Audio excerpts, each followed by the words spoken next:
We still need to grow the church. Written and read by Brother Jerry Valenti. While visiting at the house of Zacchaeus, after announcing that salvation had come to that house, Jesus shares a parable to clear up a misconception that exists among some of his followers. Some of the followers were under the impression that Jesus is on his way to Jerusalem to take over the city, overthrow the Romans, and establish the kingdom of God in the land. They still haven't grasped that he's on his way to Jerusalem to allow himself to be crucified. The parable that Jesus shares is known as the parable of the 10 pounds. In the parable, a nobleman or a lord is going somewhere far away to receive a kingdom. Before leaving, he calls together 10 of his servants and gives each of them an equal amount of his money, 1 pound, to manage for him. Then the nobleman departs. When he returns, having received the kingdom, the nobleman calls the servants together and asks each for an account of what they did with the pound that was entrusted to them. One used his pound to earn 10 more pounds, and another used his to earn 5 pounds.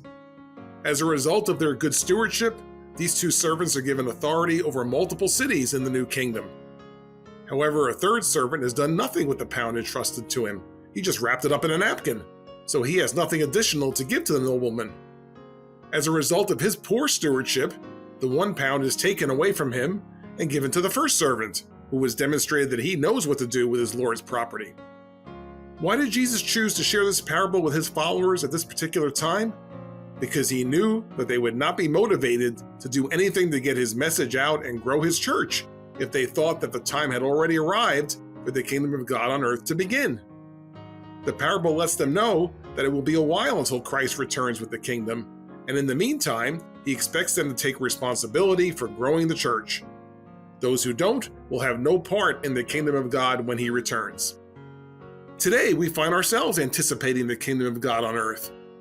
Although the beginning of that kingdom is getting closer, it doesn't mean that we should cease our efforts to grow the part of the church that has been entrusted to us. We still need to grow our domestic branches and missions. We still need to develop our young people. We still need to share the gospel with the house of Joseph. We still need to bring the gospel to all nations. Human tendency is to coast when we think the finish line is near. Let's not fall into that trap. It's not the time to wrap our pound in a napkin. We still need to grow the church. For whatever part of the Lord's work has been entrusted to us, it's not time to stop, it's time to go. Go to the various church functions. Go to our neighbors to share the gospel. Go on mission trips, domestic and foreign. To quote a few phrases from one of the songs of Zion, it's not the time to be idle, I have labor for you. If you say that you love me, feed my lambs and my sheep. If you would labor in Zion, it is time now to go.